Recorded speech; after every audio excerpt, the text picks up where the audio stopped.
What is going on, everyone? Griffin here, coming at you with some chalk gameplay. Today we're going to be talking about ViVi, formerly known as Rhodey. So let's head over and let's talk about it.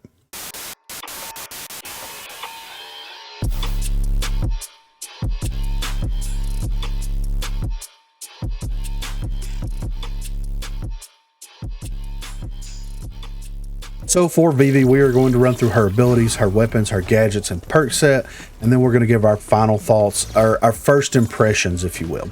So the ability called Stage Presence, it is an area effect buff for teammates that are within 20 meters of her. It overheals affected allies depending on their current HP for up to 30 HP, with the overheal decaying at 5 HP per second. This also grants the affected allies a 10% movement speed for 10 seconds. So the passive ability is going to allow her to slide while she is sprinting. So whenever she is standing still or not moving at a sprinting pace, she will be able to dodge roll as normal, but whenever she is sprinting, it will allow her the ability to go into a power slide move where it does bring her down like at, I would say, crouch level. It also allows her the ability to shoot while she is also sliding. For her weapons, she will have the Riptide right out of the gate and the new dual Boyer SMGs. Her secondary or her pistol is going to be the revolver. Her melee is going to be the baseball bat. Her gadgets is going to be the impact grenade along with the regeneration field. And her perks, she will have rare evade, rare berserker, rare tracker rounds, epic stalker, epic lifeline, epic helping hands, legendary nimble hands, and legendary gadgeteer.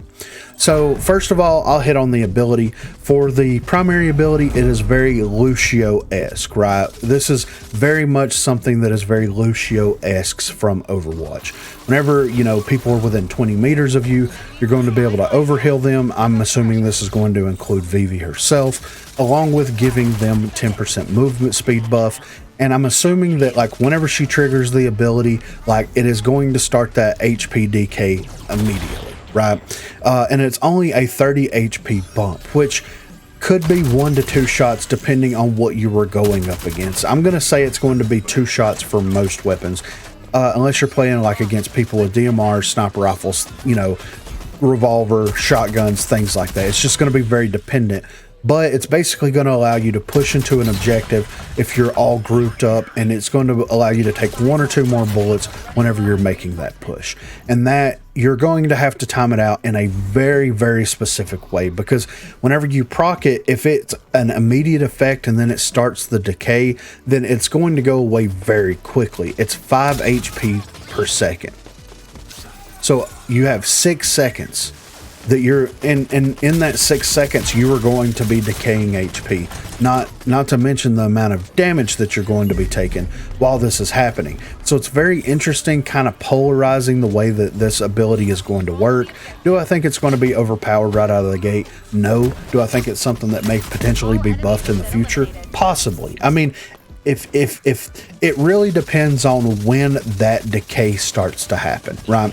Because if you have someone like an Anvil that has 100 HP, 75 armor, and then you give him 30 HP on top of that, that's going to make him a massive tank, right?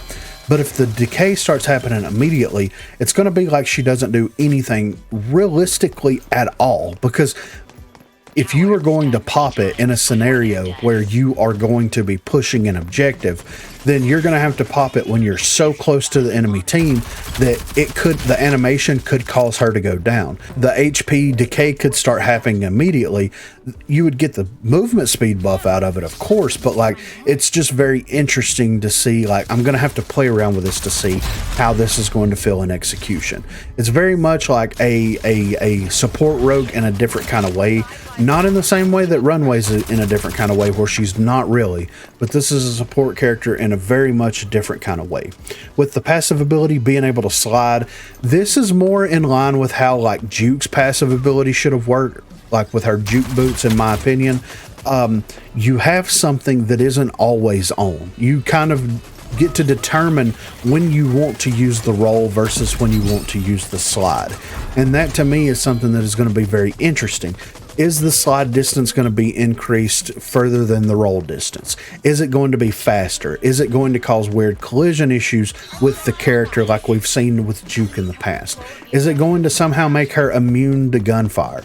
Is it going to cause her to glitch out when she's trying to shoot someone while sliding? These are all realistic questions that 1 to 2 years ago I would have never asked. But to me, looking at this going forward, how bad is this going to break the game? And it sucks that we have to look at it in this way, but the reality is the reality. How bad is this going to break the game? Because it could break it in an astronomical way to where it makes her banned and ranked constantly, or they disable the character for ranked completely as a whole. And then on top of that, it could cause some weird dynamic issues where you get stuck in slide animation, you get stuck in walls, especially with the server desyncs that we've had over the past, like, I don't know, 6 months that we've been playing the game.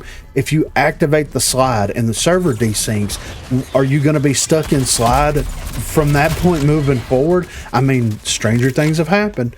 So I'm very interested to see how this ability, not only like fundamentally as a gameplay mechanic, is going to feel and work, but also on top of that, how bad is this going to break the game? Because it could break the game much like Juke broke the game. Like, Juke was moving because of the servers in such an unorganic, like sporadic way that you couldn't not only track her, but you couldn't even do damage to her for whatever reason. She was immune to damage whenever she was in her Juke boot state. So it's this makes me question that. The Dual Boyer will of course be its own video, because I don't want to go into that here. It will make the video much too long. She has access to the baseball bat. I know in the cinematic trailer it showed her using a guitar for a melee. Maybe that'll be a weapon wrap. You know, maybe we'll get that in the future as a weapon wrap for the baseball bat or something. But she has the baseball bat. Regeneration field kind of makes sense. She is a support character along with some of the perks that she has access to.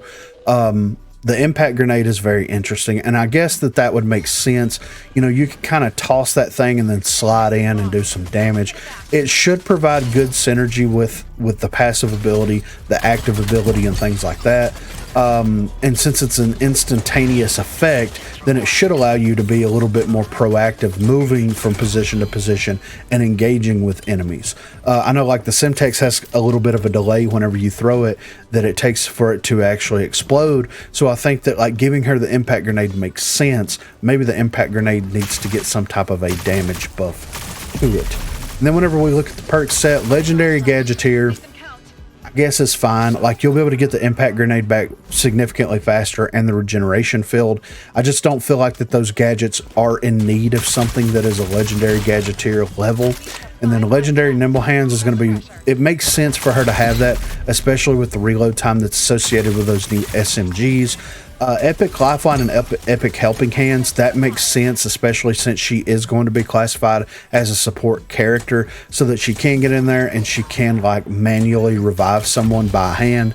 Hopefully that overheal, like, that goes with her primary ability, actually procs on people that are down, so that maybe if they're like one shot, you can pop it. It gives them enough HP for you to actually respond to them and start patching them up and things like that. Tracker rounds is something that of course is going to be great. It sucks that she doesn't have access to Blaster. To me, it would make more sense if they would get rid of Epic Stalker, because Stalker's not going to proc on the slide. So there's no reason to have it for the slide, right? Because you're not going to be able to strafe while you're ADSing or anything like that. I don't even think that you're going to be able to ADS while you're sliding, right? And if you can, you're not going to be able to move except for in a straight line that you started the slide in. So you're not realistically going to be gaining a lot of benefits off of something like Stalker as you would something like Blaster for the impact grenade, or moving some of these other perks around.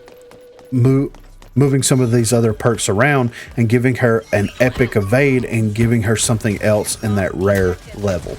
Berserker makes sense so that she can, you know, reload while she's running around. I'm assuming that's going to extend to the slide, but I'm not 100% certain. I mean, maybe it would make it broke if you could slide and reload your weapon. I'm not 100% sure on that. And of course, she has access to rare evade just to give her a little bit of a movement speed buff. So whenever you have characters, that's going to be very fun. Characters like Lancer, for example, whenever they have legendary evade, and then she also has the ability, and then if you pop ViVi's ability, while all this is triggered for a character like that, and she's going to gain an additional 10% speed boost on top of that, then how fast is that going to make that character be?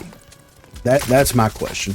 Is it going to be so fast that it's going to be uncontrollable for the player? Is it going to be so fast that it's going to just not do damage to the character if you're shooting at someone that fast? Like, those are my questions. And is this going to make it completely broken? Also, how is it going to feel going up against a team whenever they have this, you know, HP buff added onto them when they are very, very heavily fortified, like Mac, Anvil, Trench, Chalk? Because in theory, the Chalk overheal that he has should stack with the overheal that ViVi has, which is going to give him, like, how much HP? 230 or something like that. It's going to be absolutely insane. So is this going to be something that's too much? Is it going to make certain team comps too powerful? These are going to be things that we're going to have to kind of take into consideration and kind of look at moving forward. But that is then overview of ViVi. I can't wait to get in there and try her out. I will be making a proper, like, first impressions video of the character, and I will be, you know, giving some real honest work to her. And I'll probably do a first impressions video of the SMGs as well, and kind of split those two things off on their own. Since weapon mastery exists, it doesn't make sense to look at both things as a whole. It makes more sense to look at the character as the character and the weapon as the weapon, and just kind of go from there with it. But be sure to let me know what you think in the comments down below. What are your thoughts on ViVi? What do you think of her passive, her primary ability, her new SMG, even though a video for that will be coming out, and the perks that she has access to? Be sure to let me know what you think. Also, be sure to check that description for links to Facebook, Discord, and Twitter. Those are the places to contact me. If you haven't already, please be sure to like and subscribe to the channel. If you've already subscribed to the channel, then consider hitting that join button to become one of the 256 crew members. Lastly, on Thursdays from 8 until 11 p.m. Central Time, Sundays from 10 a.m. until we get tired, I will be streaming here on YouTube. So if you're interested and available, please feel free to stop by and say hello there. Thanks for watching, guys. Do through the fucking smoke.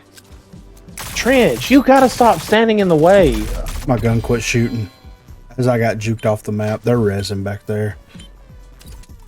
Yeah. They're surrounding me. Yep.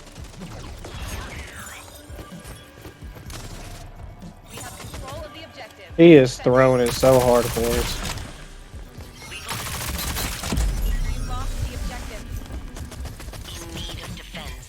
Bro!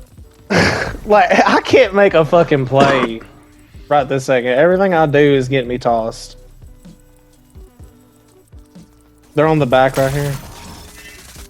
Oh, he's hurt. And then fucking our guy just threw it for us. Why is... Dude, what the fuck is going on? They're tryharding.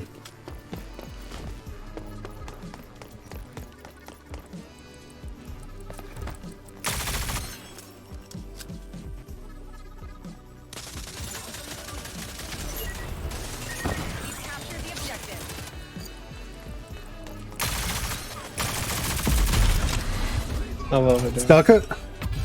No. How did it... Okay. She reflected me. How is she getting the reflector? Every time I've pushed in there, she's had the reflector.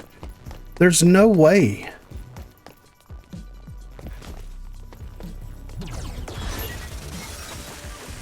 She's pushing you?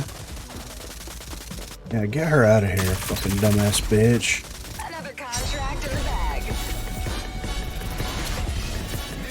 Good lord. That's a fucking tough spot, dude. God. They fixed it to where whenever you get shot off the map, you can't shoot your guns out of zone anymore, apparently. Well, that's bullshit. Yeah. Right. Until my body is dead, I should be able to shoot fucking regardless. It doesn't matter where I'm at on this map. So fucking stupid. Alright, I'm gonna restart real quick.